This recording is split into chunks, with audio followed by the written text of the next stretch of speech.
How y'all doing out there? Um, it's another class on, you know, Brother Shum's Corner. Got a YouTube channel called Brother Shum's Corner. Check out my, verses and stuff like that. So this is part 2 for a little short. This is a little short topic. That's why I call it shorts, about the tongue. Okay. So we had went into some verses the other day about the tongue. And we want to come back and touch on that. So we want to come back into the book of Proverbs, right? We want to come back into the book of Proverbs. Let's go back to Proverbs, the 5th chapter, the 6th chapter. So we're dealing with the tongue. This is part 2, and this is a short, okay? Proverbs, the 6th chapter, and the 5th verse. So this is all dealing with the tongue and you being in control of your tongue, which is your mind.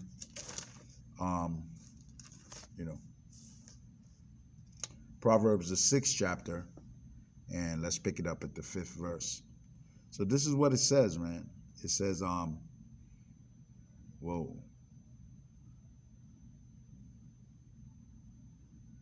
Proverbs 6, verse 5. Seems like I got my verses all mixed up. Wow. Let's see, Proverbs 6, verse 33.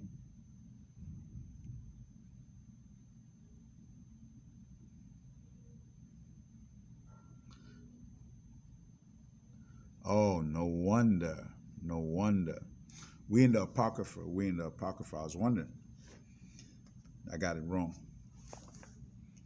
So let's go into the Apocrypha in Ecclesiastes, the 6th chapter, and the 5th verse. So excuse me on that. I was wondering. 6th chapter and the 5th verse. It says, sweet language will multiply friends. See that? Your tongue. And a fair-speaking tongue will increase kind greetings. See that? Your tongue, being in control of your tongue. Okay? It says, be in peace with many. Nevertheless, have but one counselor of 1,000. See that? So you can't have a lot of people teaching you. You can't have a lot of people teaching you because that leads into confusion. And if thou wouldest get a friend, prove him first, and be not hasty to credit him.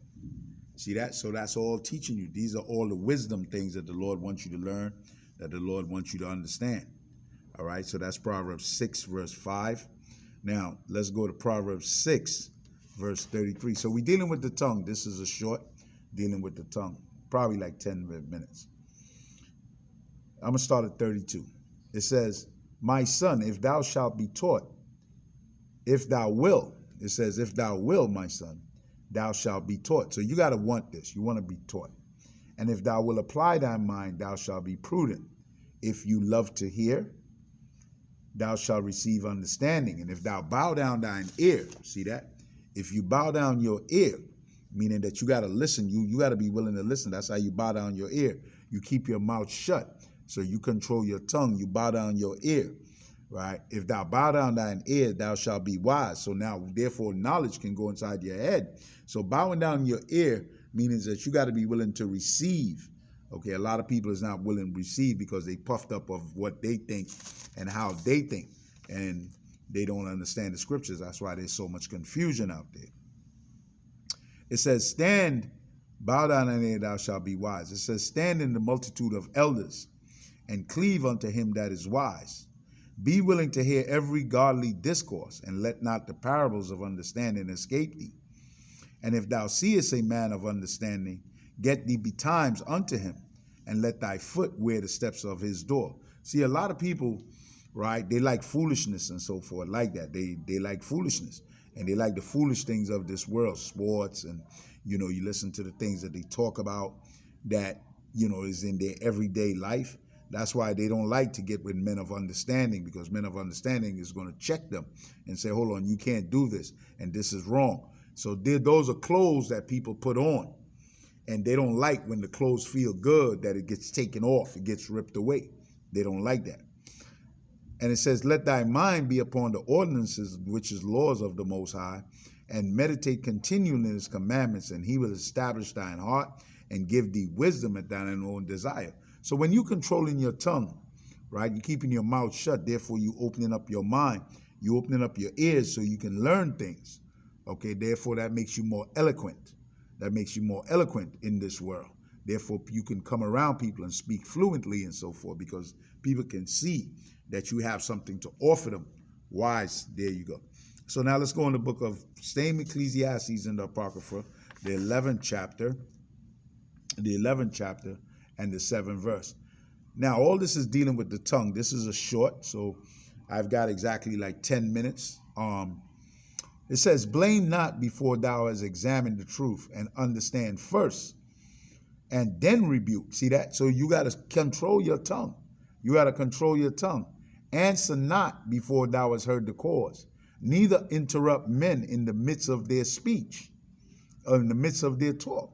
Strive not in a matter that concerneth thee not, and sit not in judgment with sinners. So if you hanging out with people that's all they doing is wrong things and so forth like that, okay, he says sit not in judgment with them.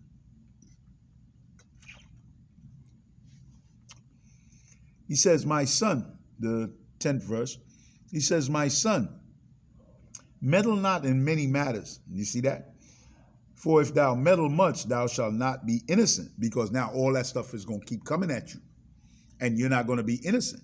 So that's what he's talking about. He says, meddle not in many matters, man. People, you find a lot of black men, you know, if you really sit down and listen to these people, that's what they do, man. They about this and they about that. No, you got to be about the words of the Most High. So remember what he says about the tongue. Blame not before thou hast examined the truth, okay?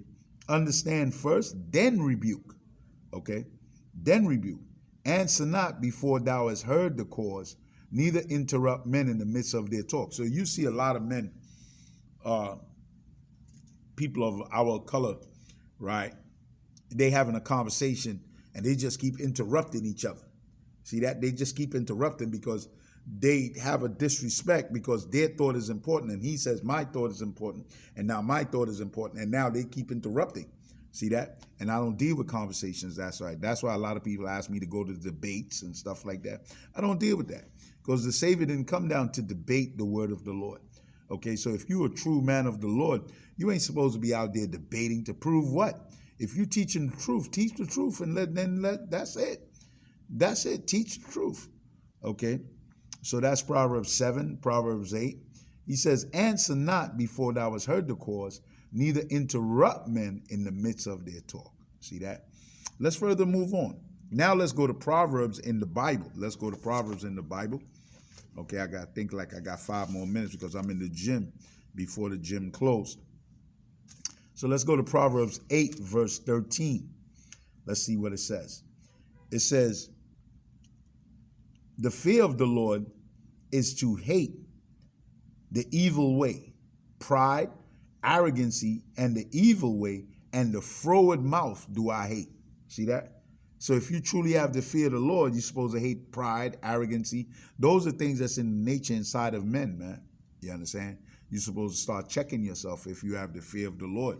That's why I always tell people when they come around me concerning the Bible, listen, I don't play with that. You want to play about basketball or whatever, you know, yeah, we could do that, but I don't play when it comes to concerning the Bible, and therefore it pushes people away. I'm very serious. I'm very serious about that. Okay, do I hate? Let's further move on. Proverbs 12, verse 17. Proverbs 12, verse 17. Now, there's many verses about the tongue, many verses about the tongue. So you have to go in and develop this topic for yourself, and then you have to look at yourself.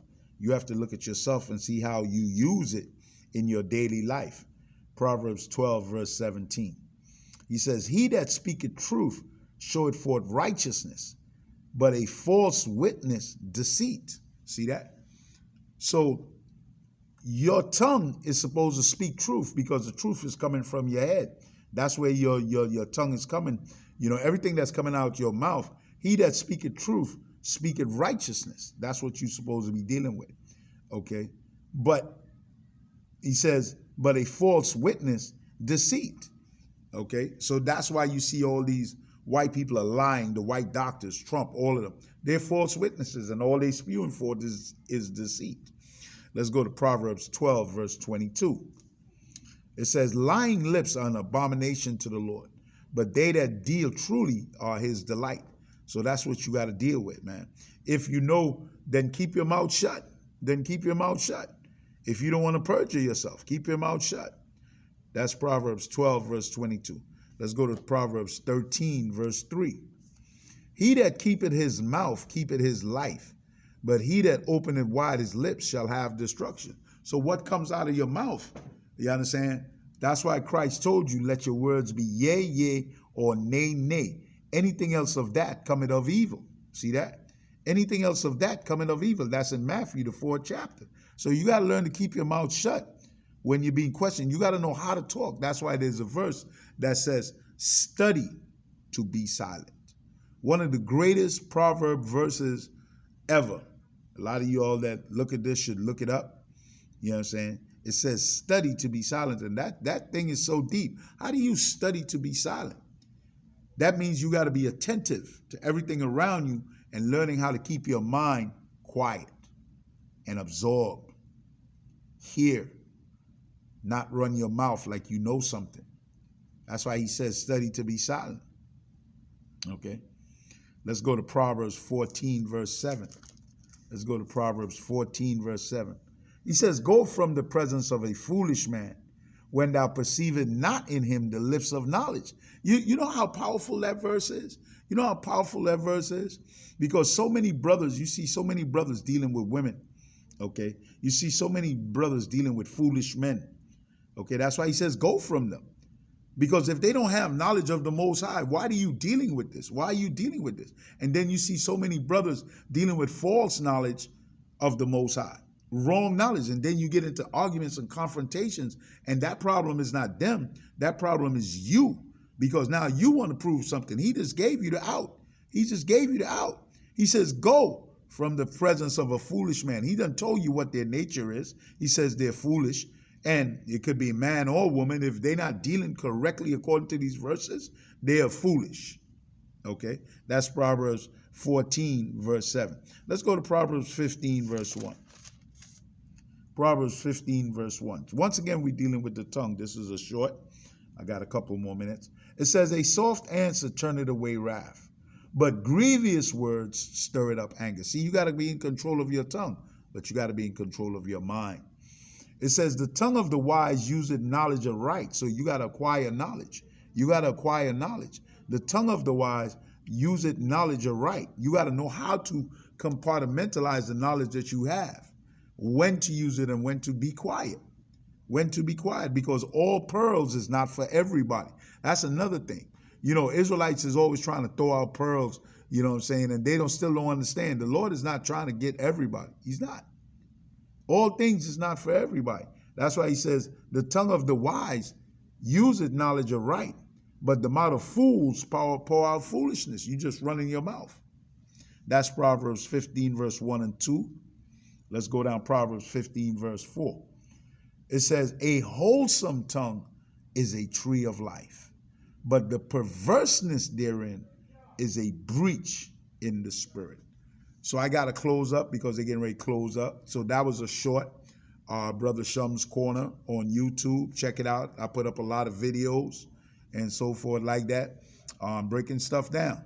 With that, that's part 2. I did a part 1 of the tongue, and there's more, more verses, but I got to go. With that, I say peace. Thank you for checking it out.